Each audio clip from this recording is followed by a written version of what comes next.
En esta mañana, a nombre de la Fundación de Culturas Indígenas Caucay, queremos darles la más cordial bienvenida a todos y todas participantes de la Escuela de Formación para Líderes Suma Caucay. Les damos la bienvenida a este 12º seminario de formación con el tema titulado Constitución de la República, Plurinacionalidad e Interculturalidad, ponencia a cargo del Dr. Floresmilo Simbaña.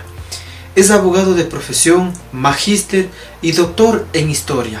Actualmente docente de la Flaxo, la Universidad Andina y también la Universidad Central. Desde su espacio académico ha hecho grandes aportes hacia los pueblos y nacionalidades en temas de interculturalidad, de plurinacionalidad, sobre todo también reivindicar los derechos desde las comunas, comunidades, pueblos y nacionalidades. Pertenece al pueblo Quitucara. En su época fue dirigente de la CONAIE, desde donde también desarrollaron grandes aportes hacia los pueblos y nacionalidades. Es un compañero que siempre ha estado vinculado a los procesos de fortalecimiento organizativo de las comunas, comunidades, pueblos y nacionalidades, sobre todo de los nuevos dirigentes que asumen cargos dirigenciales en las comunas o comunidades. Finalmente, pretendemos que estos conocimientos y aportes académicos que realiza la Fundación Caucay lo pongan en práctica en sus lugares donde se desarrollan, en sus comunidades o sus espacios de trabajo, desde donde podamos hacer incidencia a nivel social, organizativa, cultural, política y también sea un aporte para nuestros conocimientos y desde este espacio reivindicar nuestra lucha de las comunas, comunidades, pueblos y nacionalidades y así llegar a la tan anhelada la autodeterminación de los pueblos en el Estado plurinacional.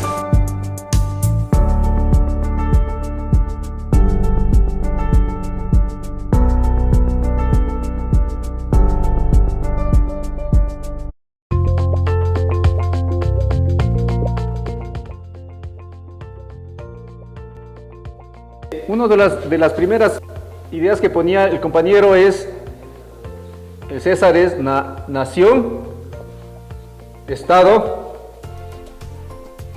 pueblo, verdad y comunidad, o común, como queramos poner, ¿ya? Estas, en lo social, es decir, en lo que nosotros hablamos, toda palabra y toda cosa es lo que los profesores llaman construcción social. ¿Qué es una construcción social? Es decir, no es que está ahí y solo nosotros nos referimos a ella, no es que solo recogemos lo que está ahí, sino nosotros construimos, hasta incluso nos inventamos palabras. O una palabra que un tiempo significa una cosa, más adelante significa otra cosa totalmente distinta. ¿Ya? Eso es construcción, es decir, vamos creando los significados de las palabras, hasta a veces incluso creamos palabras. ¿Ya? Si nosotros buscamos en cualquier libro, texto, revista, periódico, la palabra internet hace 30 años, no vamos a encontrar. Ahora hasta el niño de 2 años ya sabe qué significa internet, ¿verdad? ¿Ya? Algo pasa con algo parecido a la palabra internet pasa con estas palabras. Si nosotros buscamos estas palabras 300 años atrás, no vamos a encontrar. ¿Sí? Porque estas palabras se inventaron básicamente a finales del siglo XVIII y sobre todo en el siglo XIX. ¿Sí? O al menos no existieron hasta entonces con el significado que ahora tenemos. Por ejemplo, la palabra nación. Esta palabra nación sí la vamos a encontrar en libros antiguos, antiguísimos. Vamos a encontrar en los libros de los griegos, vamos a encontrar en un libro de los romanos, ¿sí? Vamos a encontrar en los textos de la colonia, ¿ya? ¿Qué significaba hace muchos años atrás la palabra nación? Significaba algo muy elemental, lugar de nacimiento. ¿Sí? Eso significaba nación. Si hace 250 años a mí me preguntaban ¿de qué nación eras? nacieron en la comunidad de, qué sé yo, Santo Domingo. Ustedes de la nación Santo Domingo. ¿Sí? Ese significado así de elemental tenía la palabra nación. ¿Ya? Si nacieron en Cayambe, entonces son de la nación Cayambe. Después, obviamente, la palabra va a terminar significando otra cosa completamente distinta cuando se junta a esta otra palabra, Estado. Cuando nosotros queremos saber el significado de estas dos palabras, Estado-nación, ¿sí? Es una idea básicamente política. ¿Por qué es básicamente política? ¿Ya? Y ahí viene el significado de lo que ahora tenemos. El Estado-nación surge de lo que en ese entonces se conocía como el antiguo régimen, los reinos. ¿Qué eran los reinos? Era un tipo de gobierno conocido como la monarquía. Es decir, donde una persona no solo que gobernaba, sino además era el dueño de todo lo que gobernaba.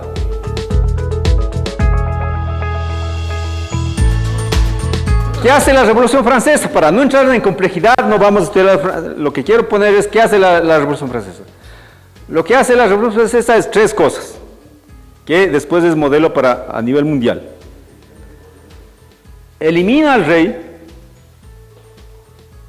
y ahí viene la idea de sociedad, viene la idea de pueblo. Ya no es el rey que gobierna por gracia divina. ¿Quién debe gobernar? El pueblo. Después vamos a entrar a la complejidad del pueblo. Es el pueblo. Entonces es el pueblo quien elige a quién va a gobernar. ¿Ya? Esa es la Revolución Francesa.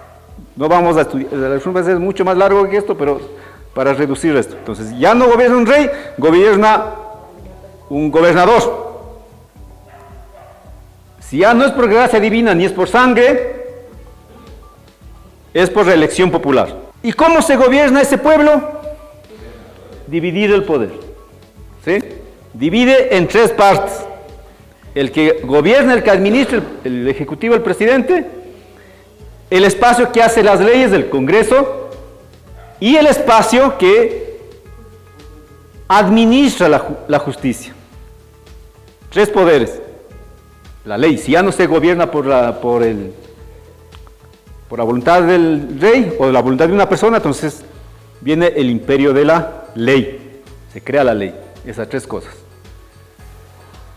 Pueblo, que elige un gobernante, ¿sí? Y se divide la división de poderes y se maneja por una ley. Entonces ya no se diviniza a la voluntad del rey, ahora se diviniza a la ley. Así como Dios está por encima de todos nosotros, entonces ahora ya no es Dios, sino es la ley. Pero el problema es, ¿quién hace la ley? Para cerrar, cuando se destruye el antiguo régimen, ahí es cuando surge el Estado-nación. ¿Quién es el pueblo? Hay un grupo de la Revolución Francesa que dice, el pueblo son las comunas. Esto no nos enseñan en las universidades. ¿Sí? Dice, ¿quiénes son los pueblos? Las comunas. Por lo tanto, para hacer la asamblea, la convención que se llamó en ese entonces, dice, entonces cada comuna debe mandar un representante, un delegado. Y como somos todos, y como no podemos ir todos a la asamblea o a la convención, entonces, por un número determinado de habitantes, mandamos un representante. Entonces, son representantes del pueblo, pero más que pueblo, son representantes de un número. Y gana esta idea. Ya no mandar por comunas, sino mandar por un número determinado de habitantes. Esa idea ganó. Y eso es lo que hacemos hasta ahora. ¿Cómo elegimos a los asambleístas? Elegimos por provincias, pero el número lo elegimos de acuerdo al número de habitantes. Eso lo hacemos hasta ahora. Y cuando nosotros en la constituyente dijimos vamos a poner delegados por comuna, no dijimos por comuna, sino por pueblos y nacionalidades, casi nos declaran traidores de la patria. Entonces ahí viene la pregunta. Ya, el pueblo elige a sus representantes. ¿Quién es pueblo? El número de habitantes. Pero ahí no se soluciona todo el problema. Aplicado al tema francés, dice, ¿quiénes son franceses? ¿Los que viven en este territorio francés o los que hablan francés? Ganó los que viven en el territorio francés. Y ahí se conecta con el tema nación. La Francia de la Revolución Francesa, es decir, de 1789, cuando dicen todos los que viven en Francia, en el territorio francés, antiguo reino de Francia son franceses. Pero ¿cuál es el problema? Algo parecido a lo que nos pasó a todos los países en América Latina, en la independencia. Solo el 20% de los que vivían en el territorio hablaban francés. El resto hablaban cualquier otro idioma. Entonces, ¿cómo hacemos la nación francesa si solo el 20% habla francés? En las escuelas obligamos a estudiar francés. ¿Y cuál fue el otro mecanismo? El ejército. En un país en crisis, en ruina, en revolución, la mejor fuente de seguridad para mantenerse vivo y la segunda fuente de empleo, el ejército. Entonces la mejor manera de aprender francés fue las escuelas y el ejército. Finalmente es derrotado por última vez o definitivamente Napoleón. Francia se constituye como nación y tiene un estado poderosísimo y ahí surge el modelo de estado-nación. Es decir, ¿qué es un estado-nación? Un pueblo o una sociedad que tiene una sola noción cultural, gobernado por un Estado, y ese Estado gobernado por una sola ley, no permite leyes diferentes a la que pone el Estado, mandado o regido por una sola autoridad, y el ejército, ese es un Estado-nación. Ese modelo lo impusieron, es decir, aquí cuando destruimos el antiguo régimen. ¿Cómo destruimos el antiguo régimen? Independizándonos. En la colonia conocíamos una cosa que se llama las dos repúblicas, la República de Indios y la República de Españoles. Es decir, unas leyes solo para que gobiernen los españoles, y sobre todo en las partes urbanas, y la República de Indios, es decir, una autoridad, que en ese entonces se le conocía como caciques, que manejaban su propia ley allá en lo rural, en los territorios indígenas. Entonces, en la colonia había estas como dos repúblicas, dos naciones, ¿ya? Con sus propias autoridades, propias leyes, igual acá, solo que obviamente la República de Indios no es que tenía su mismo nivel que la República de Españoles. Sus mecanismos de opresión eran en los impuestos. ¿Ya? Los caciques tenían que recoger impuestos en las comunas y mandar a las autoridades coloniales. ¿Ya? Por eso es que todo el mundo terminamos odiando a los caciques, incluso la palabra cacique es utilizada actualmente como un insulto, más que como un reconocimiento. Entonces, por esta razón de que el cacique jugaba un papel deplorable, porque tenía que recoger los impuestos y pasarle a la autoridad colonial, el cacique se desprestigia, hasta se desprestigia el concepto de cacique. Entonces ahora cuando queremos insultar a nuestros enemigos políticos, ¿qué les decimos? Cacique.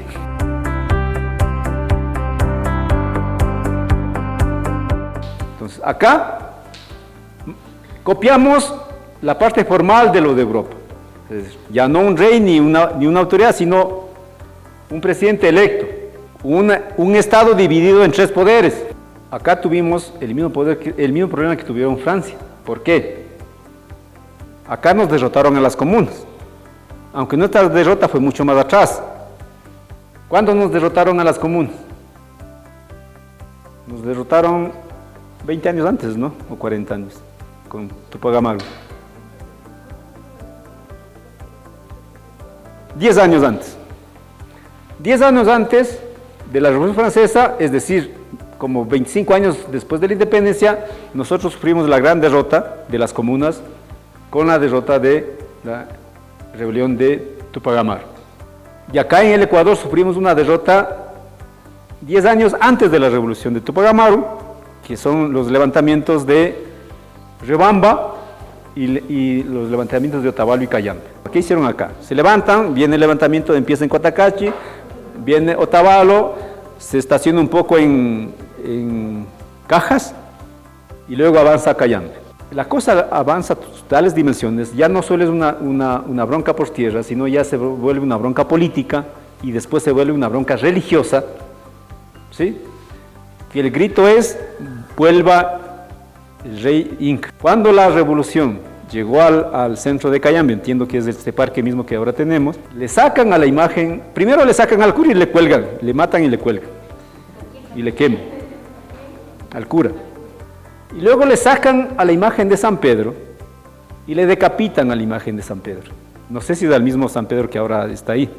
Lo que quiere decir es que acá con la independencia se hace ese Estado, no nos toman en cuenta a las comunas porque a las comunas ya nos derrotaron 25 años atrás. Los que hicieron la independencia, los generales que hicieron la independencia, incluido Bolívar, eran hijos de los generales que nos derrotaron a nuestros padres 25 años antes. Pero además, ¿cuál fue el problema? El problema es que los estados que se fundan con la independencia dividen las identidades culturales que existían. ¿Ya? En algún sentido, los quichuas quedamos divididos entre 4 estados. Básicamente, Bolivia, Perú, Ecuador, y hay unos restos que quedan en Colombia, Argentina y Chile, hasta ahora. Los aymaras, que eran otra de los pueblos fuertes, quedan divididos en 3 países, bueno, en 2, después se dividen en 3, entre Bolivia y Perú, y después con Chile. Para ser ecuatorianos con plenos derechos, teníamos que hablar español.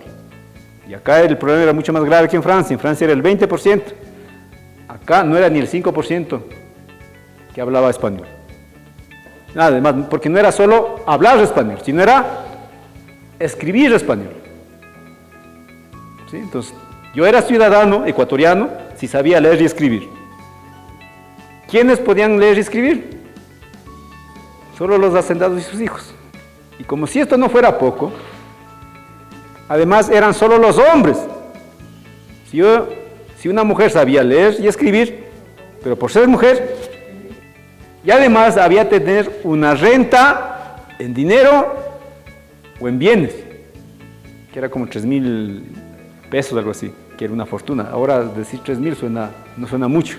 Quedamos disueltos, dejamos de ser quichuas, dejamos de ser shuaras, y pasamos a ser indios. ¿Ya?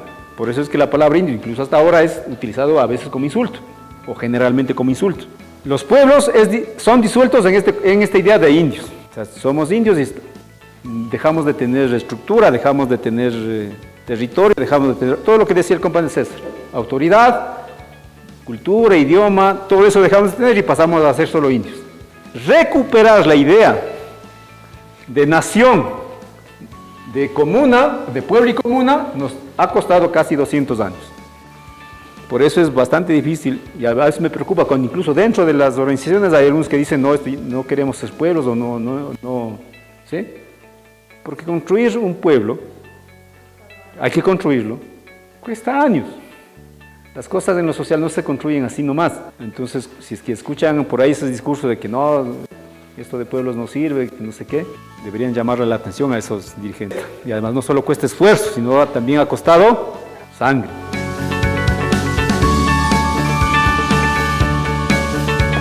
Estado-nación es un invento, lo que llaman los teóricos de la modernidad.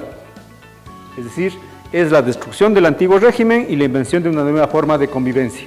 La primera conclusión, el Estado-nación es una creación reciente, que no tiene más allá de 200 años, 220 años. Segunda conclusión, en ninguna parte del mundo un Estado-nación se construyó de manera, el Estado-nación por sí mismo, por su código de nacimiento, es excluyente, es opresivo. Yo no conozco ningún ejemplo histórico en ninguna parte del mundo que un Estado-nación se haya construido de la manera democrática. Siempre nace de manera violenta, de manera impositiva, subordinando o incluso extinguiendo, como Estados Unidos, a los pueblos diferentes que están dentro de su mismo territorio. En el caso de los estados-nación latinoamericanos, surge de la independencia y surge de una manera totalmente opresiva con respecto a los pueblos indígenas, pero no solo los pueblos, sino también con las mujeres. Entonces, ese es el Estado-nación. Y ese es un problema que no hemos podido solucionar en ninguna parte del mundo hasta ahora. Los países que se creían que eran Estado-nación por excelencia, vuelven a tener problemas ahora, incluida Francia. Y lo paradójico es que, frente a la crisis del Estado-nación, surge el tema de la plurinacionalidad. ¿Sí? Nosotros creemos que la plurinacionalidad solo lo discutimos nosotros los indígenas de América Latina. Resulta que la plurinacionalidad es un debate que viene de hace muchos años atrás y que ahora están debatiendo, hasta en Europa están debatiendo la plurinacionalidad como salida.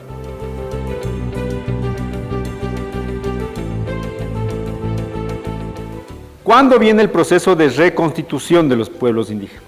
¿Cómo empieza? ¿Sí?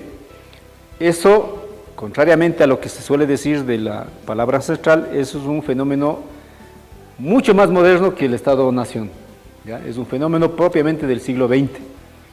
Entonces, decíamos, quedan en la hacienda, ¿sí?, en las comunas, ¿sí?, y habitando las ciudades. Así quedan divididos los indígenas.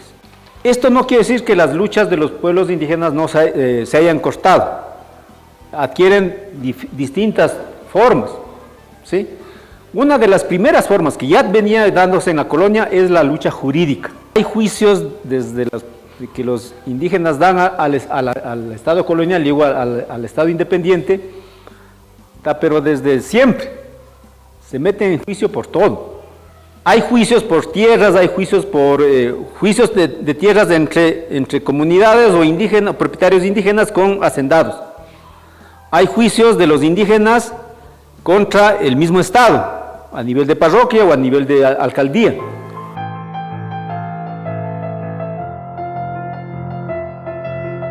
El fenómeno mundial en ese entonces es otra revolución. La Revolución Rusa, que se dio en 1917. ¿Qué tiene de característica esta revolución? Que esta revolución critica el Estado-Nación, critica esta idea de pueblos, de un solo pueblo, un solo Estado, y además critica el capitalismo, pone en su, o quiere poner en su lugar el socialismo. También critica la religión, pero no nos metamos ahí. Entonces, esa ideología que viene de la Revolución Rusa recorre todo el mundo y llega también acá y llega también a Cayambe. ¿Cómo llega? Llega a través de unos profesores de Quito que se vienen a Cayambe, que venían con toda esta ideología socialista, se topan acá con unos líderes fuertes, inteligentes, trabajadores y valientes. ¿Ya? No es que ellos inventaron a los dirigentes. Estos dirigentes ya estaban acá, ya estaban luchando. Entonces, cuando estos señores, estos de Quito, estos profesores, casi todos eran profesores, o abogados, ¿sí?, profesores o abogados. Ser abogado en esa época era casi como, el abogado era más usado que el médico. ¿Sí? ¿Por qué? Porque todo el mundo nos gustaba pelear. ¿Ya? Entonces, o eran abogados o eran profesores. Vienen acá con la ideología socialista, se topan acá con unos dirigentes que estaban organizándose y la unión de esos dos espacios, de esos dos seres, crean los sindicatos agrarios. Estos sindicatos agrarios se juntan a esta idea de socialismo, o lo que diríamos en general de la izquierda. Viene este señor que ustedes ya hasta tienen un monumento y el parque creo que se llama así, Rubén Rodríguez, es uno de ellos, uno de los que vino, y acá ya había Jesús Gualavicí, estaba Dolores Cacuango, Amadeo Alba. Los tres eran analfabetos, hablaban quichua, pero ser analfabeto y ser quichua no es sinónimo de ser brutos o no conocer. Ser analfabeto no es sinónimo de no conocer o de no saber nada, ¿sí? Una cosa es ser ignorante y otra cosa es ser analfabeto. Entonces, estas tres personas, muchas como ellas, pero estas tres personas que acabamos de mencionar, a pesar de ser analfabetos y de solo hablar quichua, eran unas personas completamente inteligentes. Y al igual que inteligentes, decididas, con mucho conocimiento, lo que los antropólogos llaman conocimiento social. Forman los sindicatos desde 1923, luego en 1926 forman el Partido Socialista Ecuatoriano, ¿sí?, en donde están los tres, en la fundación de este partido está Dolores Cacuango, está Amadeo Alba y está Jesús Gualavicí. O sea, son protagonistas en la creación del Partido Socialista, no son invitados así de piedra. Y después, en 1931, se crea el Partido Comunista Ecuatoriano, a donde van todos los tres. Y también son nombrados dirigentes, lo que ahí se llamaba ser miembros del Comité Central, que diríamos más o menos una especie de cabildo del partido. Ahí están ellos. Lo que quiero decir es que es esta relación, este contacto entre los dirigentes indígenas Sí, esta unión, en 1931 empezamos a encontrar los primeros escritos donde se refiere a los indígenas como nacionalidades. Este es un tema más largo que explicar, pero lo que quiero que esté presente es que la primera, como ya vimos, el Estado-Nación, ¿cómo se construye un Estado-Nación? En crisis, en lucha e incluso en guerra. Y las comunidades, al menos en este último periodo, si solo tomamos del siglo XX como referencia, vemos que hay una constante de movilización. Levantamientos desde Aulucí, Cañar hasta Cayambe. En ese contexto de movilización de los indígenas, vienen los partidos de izquierda. En ese encuentro se empieza a debatir nuevas cosas, ¿sí? Entre las nuevas cosas que se empiezan a debatir es que a los indígenas ya no hay que llamarles solo indígenas, sino nacionalidades. ¿Sí? El primer documento que encontramos que en el Ecuador se utiliza nacionalidades para hablar de los indígenas es en 1931. Los sindicatos y el Partido Comunista dicen para hablar de los indígenas hablemos de nacionalidades. ¿Qué dice la ley de comunas para hablar de los indígenas? El Estado, para entender a los indígenas, ahí hay un grupo de casas.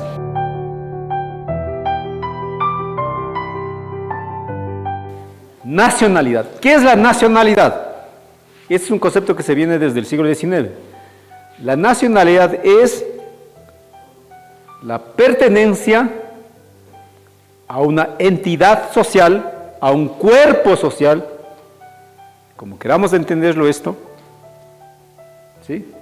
Que tiene una cultura, que tiene un territorio, que tiene una forma de ejercer autoridad y por lo tanto tiene sus propias formas de ley, sus propias formas económicas. ¿Sí?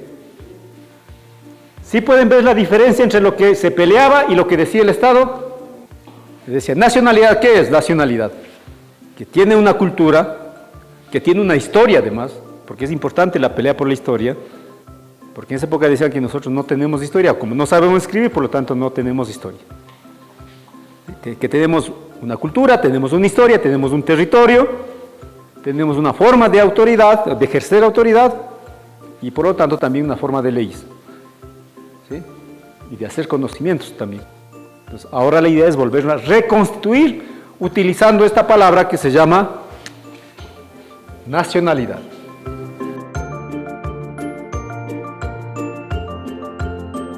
¿En qué año se da la reforma agraria aquí en el Ecuador? Se da entre 1964 y 1973. ¿Qué pasa con la reforma agraria? Pasa cuatro cosas.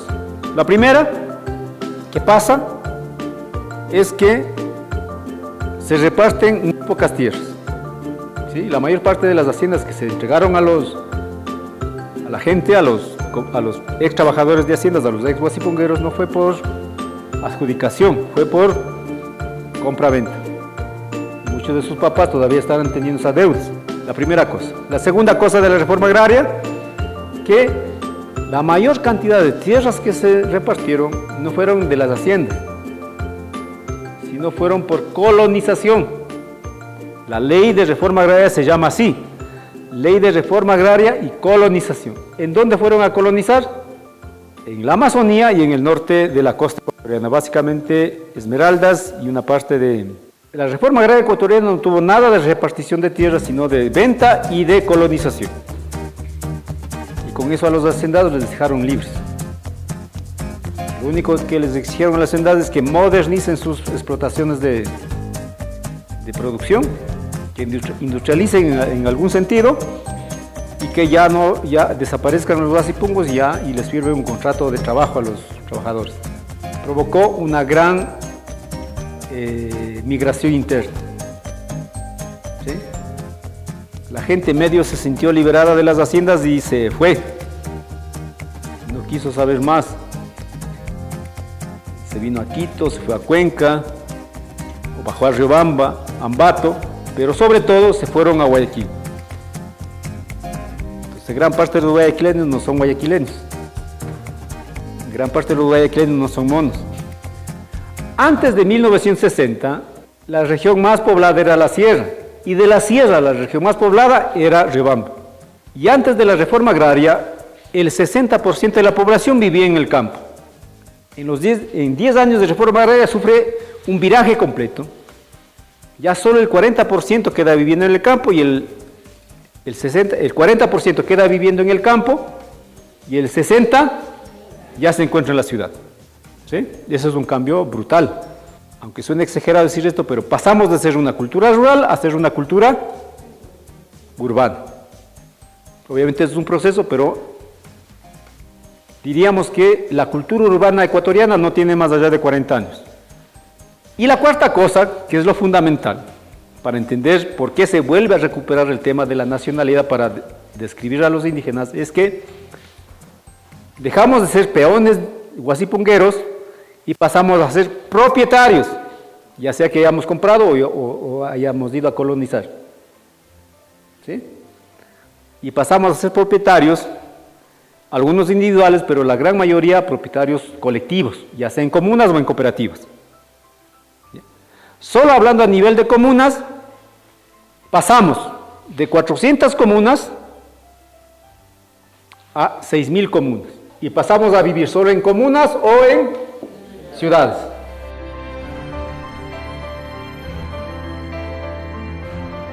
Entonces, como ya estamos viviendo en comuna, tenemos un territorio, recuperamos, como queramos entender el territorio, un espacio donde nosotros podemos vivir, ahí vuelve a tener el sentido de llamarnos nacionalidad, nación o pueblo, a partir de la comuna. La comuna es la base. El pueblo no existe en el vacío, el pueblo existe asentado en la comuna.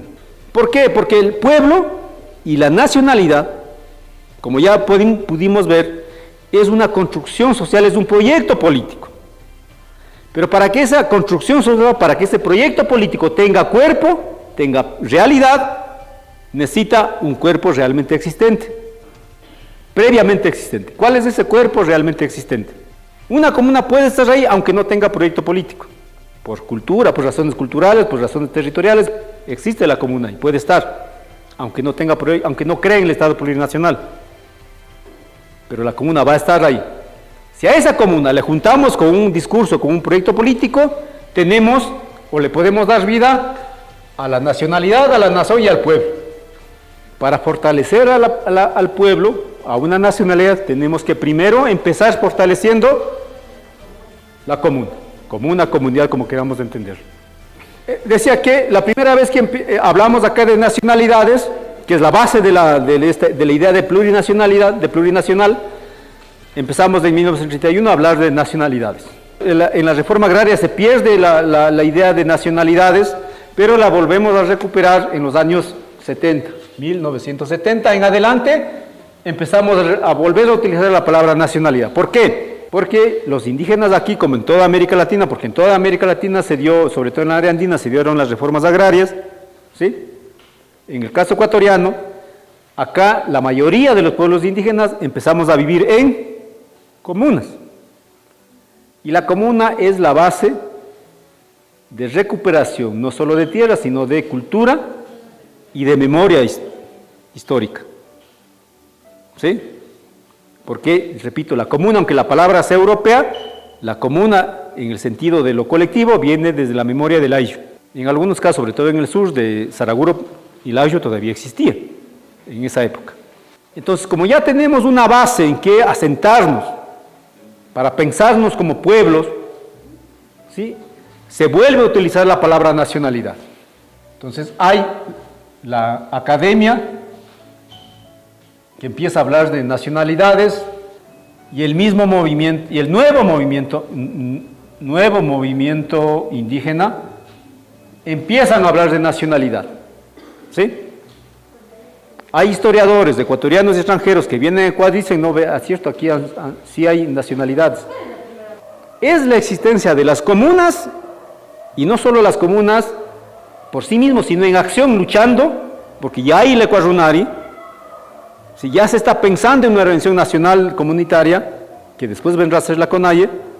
Entonces tenemos una lucha, una organización, un nuevo movimiento indígena asentado en comunas, movilizado en lucha permanente, ¿sí?, tenemos un nuevo debate de teorías sobre la nacionalidad y tenemos nuevos cuadros formados bajo este contexto y algunos cuadros profesionales, ¿sí? Empezaron a salir en los primeros años 80 los mismos indígenas en universidades, de algunos ya graduados de universidades, o otros aunque no eran graduados, pero eran con una formación súper alta, da pie para decir, sí, nosotros somos nacionalidades, somos pueblos, incluso podemos ser naciones, y empezamos a hablar de plurinacionalidad.